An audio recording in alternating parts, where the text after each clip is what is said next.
ಮೇ 9ನೇ ತಾರೀಕು ಮಾಜಿ ಮುಖ್ಯಮಂತ್ರಿ ಯಡಿಯೂರಪ್ಪ ಅವರಿಗೆ ಬಿಜೆಪಿಯ ಕಾರ್ಯಕರ್ತರು, ಬಿಜೆಪಿಯ ಮುಖಂಡರು, ಒಟ್ಟಾರೆ ರಾಜ್ಯಾದ್ಯಂತ ಇರುವಂತಹ ಅವರ ಅಭಿಮಾನಿಗಳ ಬಳಿಕ ಅಭಿಮಾನೋತ್ಸವ ಅನ್ನುವಂಥ ಒಂದು ಹೆಸರಲ್ಲಿ ದೊಡ್ಡ ಕಾರ್ಯಕ್ರಮವನ್ನು ಮಾಡ್ತಾಯಿದ್ದಾರೆ.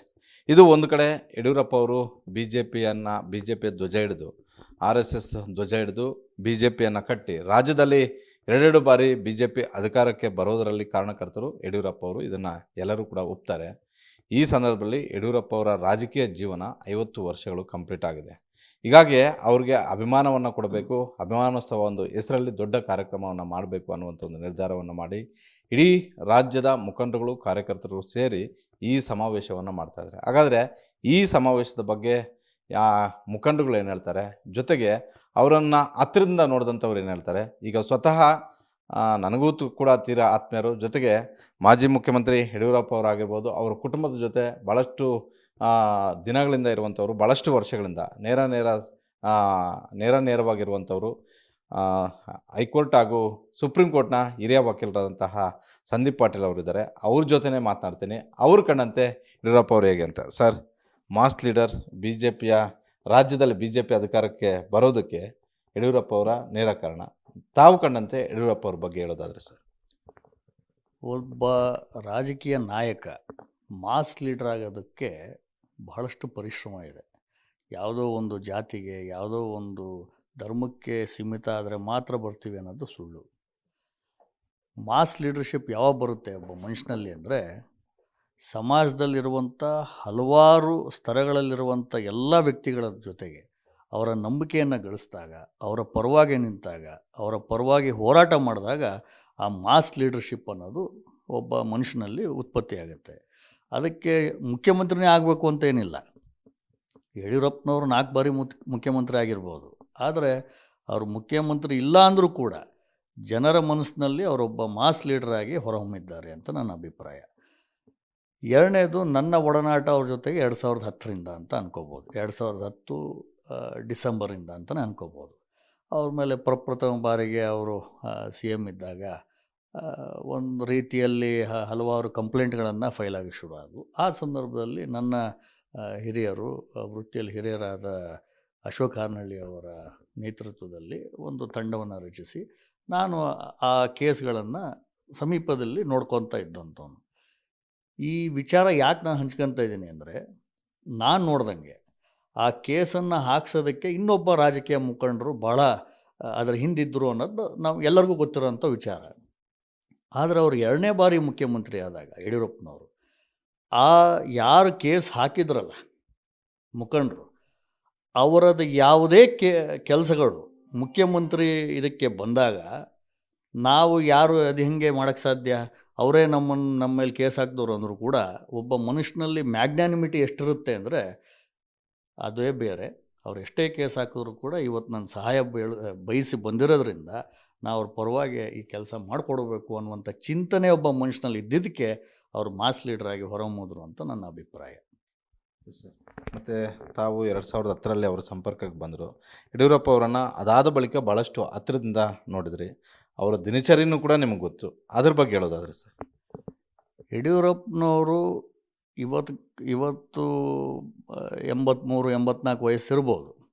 ಆದರೆ ಅವರಲ್ಲಿ ನಾನು 15-16 ವರ್ಷದ ಹಿಂದಿಂದ ನೋಡ್ಕೊಂಬಂದಂಗೆ ಅವತ್ತು ಅವರಲ್ಲಿ ಎಷ್ಟು ಸ್ಪಿರಿಟ್ ಇತ್ತು ಅಷ್ಟೇ ಸ್ಪಿರಿಟ್ಟು ಇವತ್ತು ಇದೆ ಅಂತ ನನ್ನ ಅಭಿಪ್ರಾಯ. ಬಾಡಿಗೆ ವಯಸ್ಸಾಗಿರ್ಬೋದು, ಅವರ ಮನಸ್ಸಿಗೆ ಅಥವಾ ಅವರ ಒಳಗಿರುವಂಥ ಆ ಎನರ್ಜಿಗೆ ವಯಸ್ಸಾಗಿಲ್ಲ ಅಂತ ನನ್ನ ಅಭಿಪ್ರಾಯ.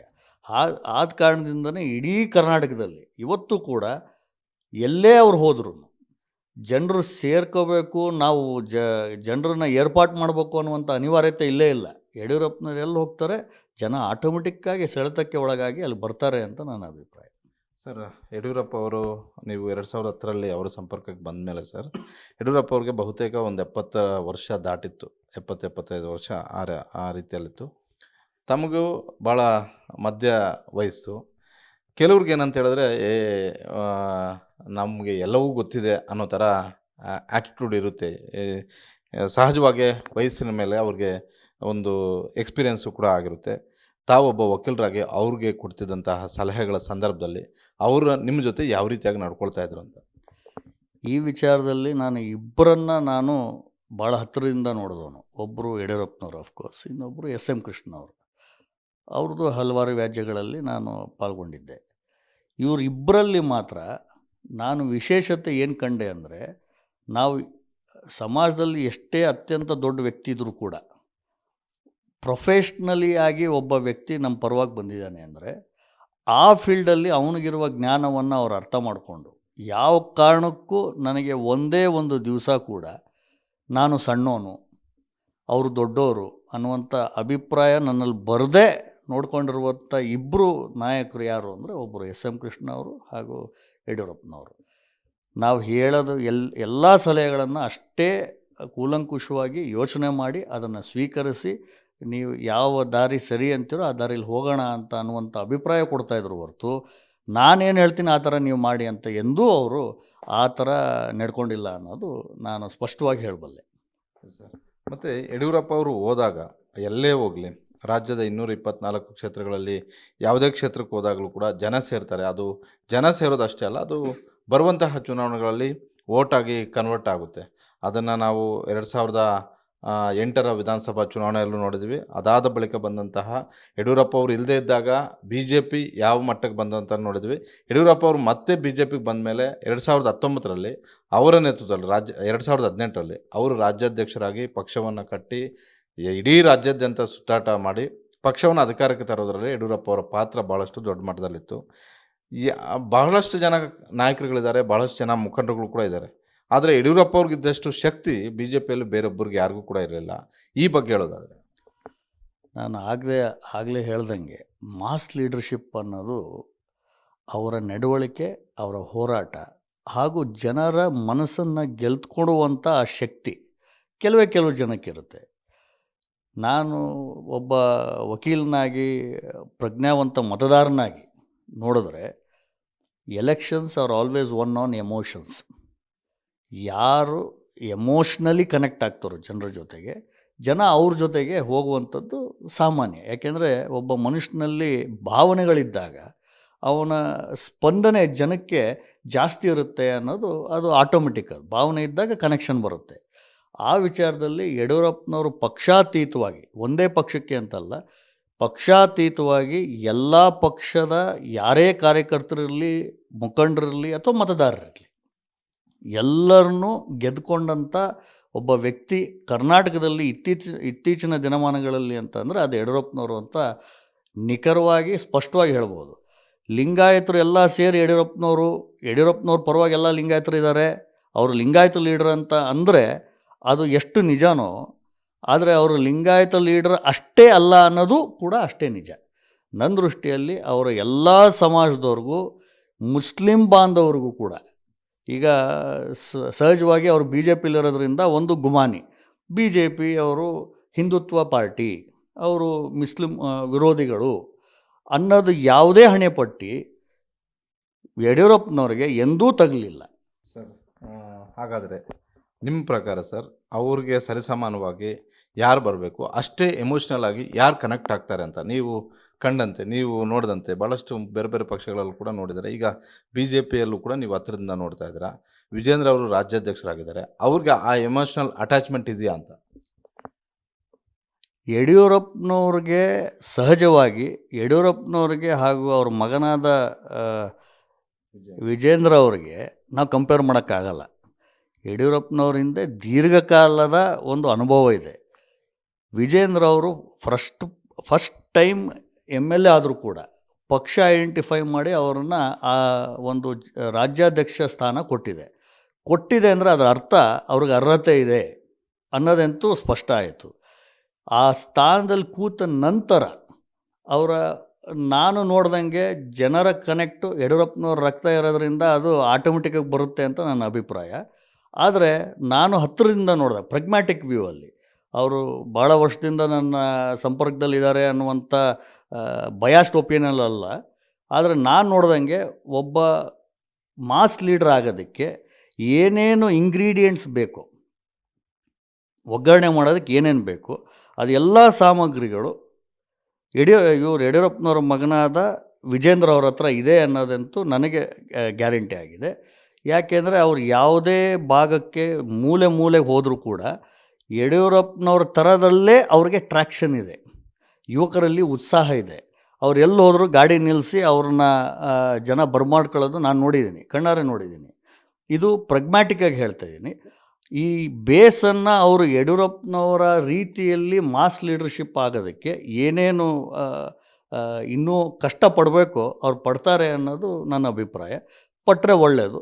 ಇನ್ನೊಬ್ಬ ಒಳ್ಳೆಯ ಮಾಸ್ ಲೀಡರು ನಮ್ಮ ರಾಜ್ಯಕ್ಕೆ ಸಿಗ್ತಾರೆ ಅಂತ ನಮ್ಮ ಅಭಿಪ್ರಾಯ. ಸರ್, ಲಾಗು ಮತ್ತು ರಾಜಕೀಯಕ್ಕೂ ಭಾಳಷ್ಟು ಅವಿನಾಭಾವ ನಂಟು. ಬಹುತೇಕರು ದೇಶವನ್ನು ಆಳಿರೋದು, ರಾಜ್ಯವನ್ನು ಆಳಿರೋದು ಕೂಡ ಲಾ ಬ್ಯಾಕ್ಗ್ರೌಂಡು ಇದ್ದವರೇ. ಈಗ ನೀವು ಹೈಕೋರ್ಟ್ ಮತ್ತು ಸುಪ್ರೀಂ ಕೋರ್ಟಲ್ಲಿ ವಕೀಲಿಕೆ ಮಾಡ್ತಾ ಇದ್ದೀರಾ. ಮುಂದಿನ ದಿನಗಳಲ್ಲಿ ರಾಜಕಾರಣಕ್ಕೆ ಬರುವಂತಹ ಆಸಕ್ತಿ ಇದೆಯಾ? ಯಡಿಯೂರಪ್ಪ ಅವರನ್ನ ಹತ್ರದಿಂದ ನೋಡಿ, ವಿಜೇಂದ್ರ ಅವರನ್ನು ಕೂಡ ಹತ್ರದಿಂದ ನೋಡಿ ರಾಜಕೀಯಕ್ಕೆ ಬರುವಂತಹ ಮನಸ್ಸು ಏನಾದರೂ ಮಾಡಿದೆಯಾ? ಇಲ್ಲ ಅವರಿಂದ ಏನಾದರೂ ಆ ಥರದ ಇಂಪ್ಯಾಕ್ಟ್ ನಿಮ್ಮ ಮೇಲೂ ಕೂಡ ಆಗಿದೆಯಾ? ಯಾವಾಗ ನೀವು ಈ ಥರ ಮಾಸ್ ಲೀಡರ್ ಅಕ್ಕಪಕ್ಕ ಇರ್ತೀರಿ, ಸಹಜವಾಗಿ ಅವರ ವೈಬ್ರೇಷನ್ಸು ನಿಮಗೆ ತಗಲುತ್ತೆ. ಅದನ್ನು ಅವಾಯ್ಡ್ ಮಾಡೋಕ್ಕಾಗಲ್ಲ. ಕರ್ನಾಟಕ ರಾಜ್ಯದಲ್ಲೂ ಒಳ್ಳೆಯ ರೀತಿಯಲ್ಲಿರುವಂಥ ಜನಸಾಮಾನ್ಯರು ಈ ರಾಜಕೀಯ ವ್ಯವಸ್ಥೆಯಲ್ಲಿ ಬರಬೇಕು ಅನ್ನೋದೇ ನನ್ನ ಅಭಿಪ್ರಾಯ. ಈಗ ಅದನ್ನು ನಾವು ಬೇರೆಯವ್ರಿಗೆ ಹೇಳಿ ನೀವು ಬನ್ನಿ ಅನ್ನೋಕ್ಕಿಂತ ನಮ್ಮ ಹತ್ರ ಇರುವ ವ್ಯವಸ್ಥೆಯಲ್ಲಿ ನಾವೇನು ಚೇಂಜ್ ಮಾಡ್ಬೋದು. Be the change you want to see ಅಂತಾರಲ್ಲ, ಆ ಥರ ನನ್ನ ಒಂದು ಸಣ್ಣ ಹೆಜ್ಜೆ. ನಾನು ನಮ್ಮ ಹಾನಗಲ್ ತಾಲೂಕಿನಲ್ಲಿ ಒಂದು ನಮ್ಮೂರು ನಮ್ಮವರು ಅನ್ನುವಂಥ ಒಂದು ಕಾನ್ಸೆಪ್ಟಲ್ಲಿ ನಾವೊಂದು ಜನರಿಗೆ ಹತ್ತಿರ ಆಗುವಂಥ ಒಂದು ಹೆಜ್ಜೆಯನ್ನು ಇಟ್ಟಿದ್ದೀನಿ. ಇದು ಚುನಾವಣೆಗೆ ಅಂತ ಅಲ್ಲ, ರಾಜಕಾರಣದಲ್ಲಿ ಎರಡು ರೀತಿ ಇರುತ್ತೆ ನನ್ನ ಅಭಿಪ್ರಾಯದಲ್ಲಿ. ಒಂದು ಚುನಾವಣಾ ರಾಜಕಾರಣ, ಇನ್ನೊಂದು ಜನರ ರಾಜಕಾರಣ.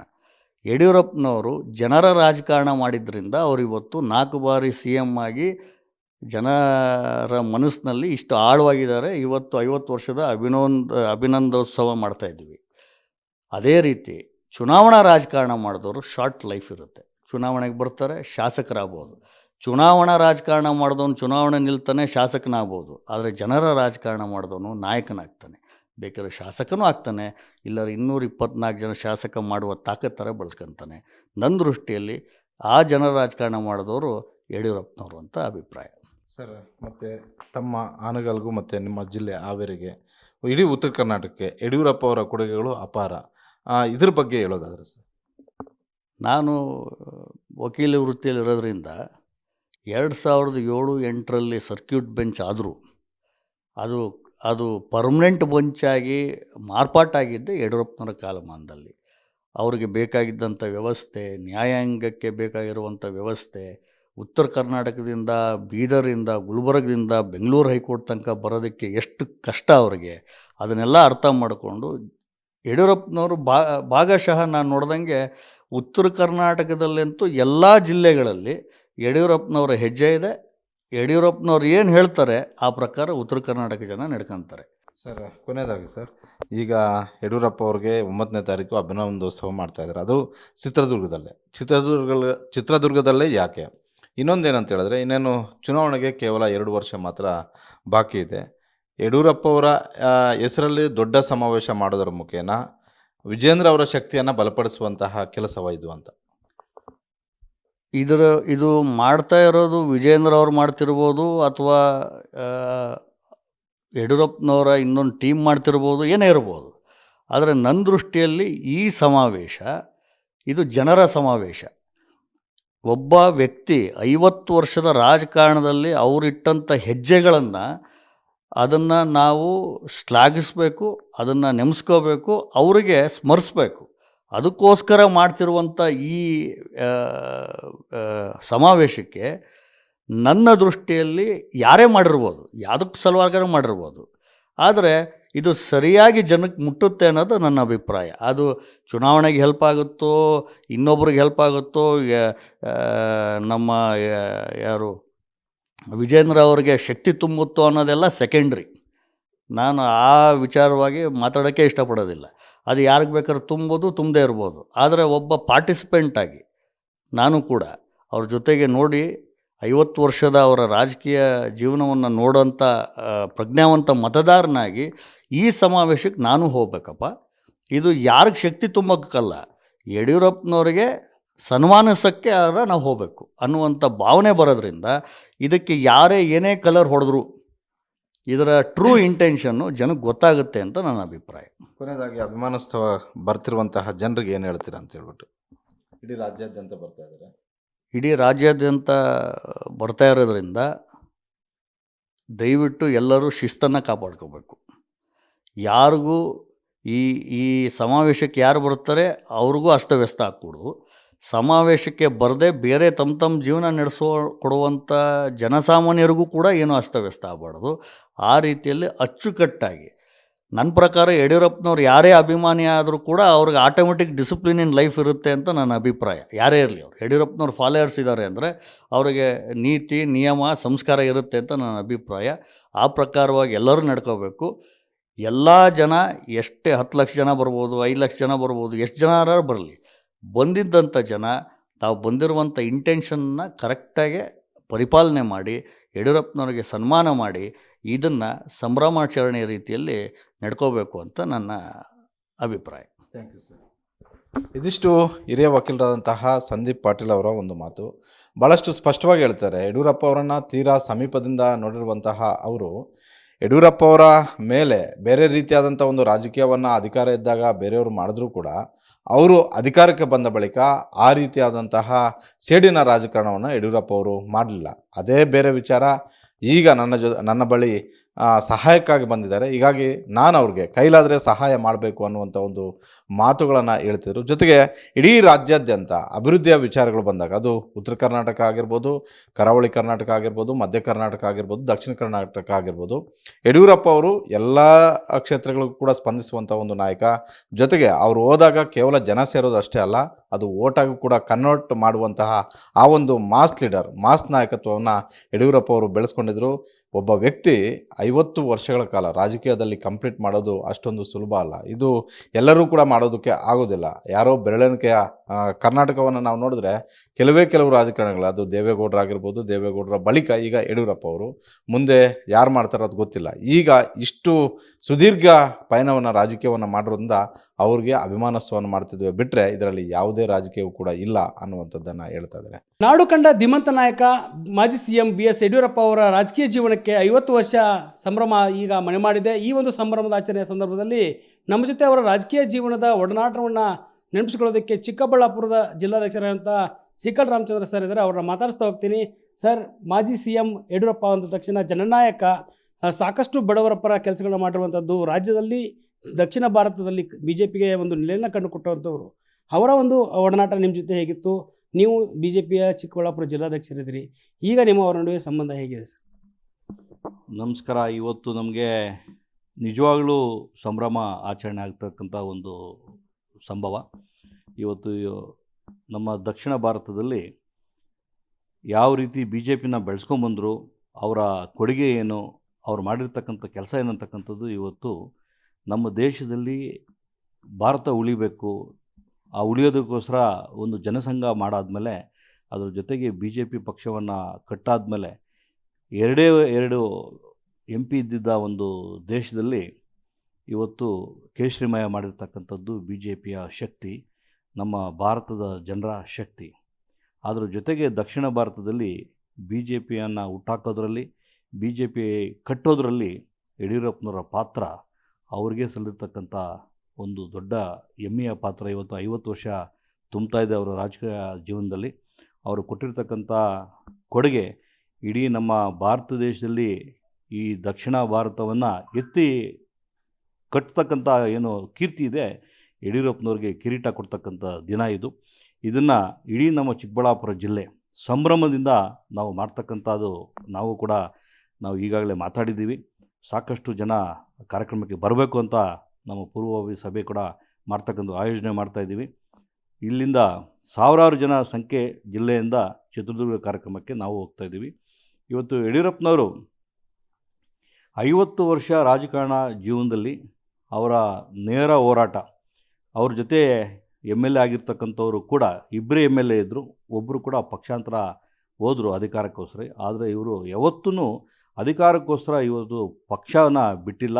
ಅವರ ಧ್ಯೇಯ ಬಂದ್ಬಿಟ್ಟು ಇವತ್ತು BJPನ ಕಟ್ಟಬೇಕು, ಉಳಿಸ್ಬೇಕಂತಕ್ಕಂಥದ್ದನ್ನು ಏನಿತ್ತು ಸತತವಾಗಿ ಅವರು 42 ವರ್ಷ ವಿರೋಧ ಪಕ್ಷದಲ್ಲಿ ಹೋರಾಟ ಮಾಡಿ ಬಡವರಿಗೋಸ್ಕರ ರೈತರಿಗೋಸ್ಕರ ಹೋರಾಟ ಏನು ಮಾಡಿದೆ, ಬೆವರು ಸುರಿಸಿದ್ದಾರೆ, ಸೈಕಲ್ ತುಳ್ಕೊಂಡು ಓಡಾಡಿದ್ದಾರೆ, ರಕ್ತ ಸುರಿಸಿದ್ದಾರೆ.